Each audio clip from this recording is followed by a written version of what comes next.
నమస్తే అండి అందరికీ. నాకు చిన్నప్పటి నుంచి పూలన్న పూల మొక్కలన్న చాలా ఇష్టం అండి. వీటిని బాగా పెంచుకోవాలన్న ఇంట్రెస్ట్ కూడా ఎక్కువే.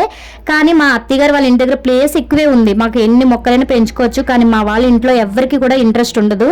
కానీ అమ్మ వాళ్ళ ఇంటి దగ్గర ప్లేస్ తక్కువగా ఉంటుంది. అమ్మకి కూడా నాకులాగే చిన్నప్పటి నుంచి పూల మొక్కలంటే చాలా ఇష్టం.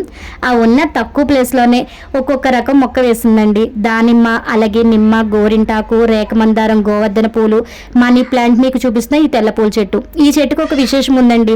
రోజుకి ఒక మూర పువ్వులను పోస్తుంది. చెట్టు ఒకటైనా సరే 3.5కి పైగానే పువ్వులు అవుతూ ఉంటాయి.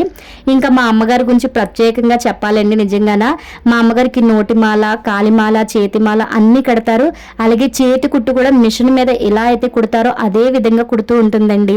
అండ్ అలాగే ముగ్గులు డిజైన్స్ అవనివ్వండి, రంగోలీ, రకరకాల మెలికల ముగ్గులు ఉంటాయి కదా పెద్దవాళ్ళు వేసేవి, అవి సంక్రాంతి ముగ్గులు, ఇవన్నీ కూడా చాలా బాగా పెడుతుంది. కానీ అప్పట్లో అమ్మలందరూ అంతే కదండి, ఇన్ని టాలెంట్స్ ఉన్నా కూడా బయటకు కనబడకుండా ఉంటారు.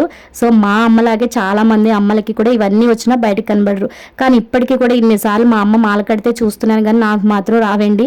ఓన్లీ గుచ్చుకోవడం వరకు ఓకే. చూసారు కదా నిజంగా మీరే. అలాగే గోరింటాకు చెట్టు అండి. ఈ గోరింటాకు చెట్టు కూడా అమ్మాయి వేశారు. చాలా ఎర్రగా పండుతుంది. ఎప్పుడు పండక్కి వచ్చినా పెట్టుకుంటూ ఉంటాం అనమాట. ఎప్పటి నుంచో నాకు ఒక డ్రీమ్ ఉందండి. అదేంటంటే ఒక 50 years అబోవ్ వచ్చిన తర్వాత నా ఫ్యామిలీ పట్ల నా బాధ్యతలన్నీ నెరవేరిన తర్వాత నాకంటూ స్పెషల్గా పర్సనల్గా ఒక చిన్న నర్సరీ పెట్టుకొని నాకు నచ్చిన పూల మొక్కలు వేసుకుని వాటి పెంచుకుంటూ మిగిలిన జీవితం గడపాలని ఉందండి. మరి వీడియో నచ్చితే లైక్ చేయండి. అలాగే మన ఛానల్ని సబ్స్క్రైబ్ చేసుకోండి.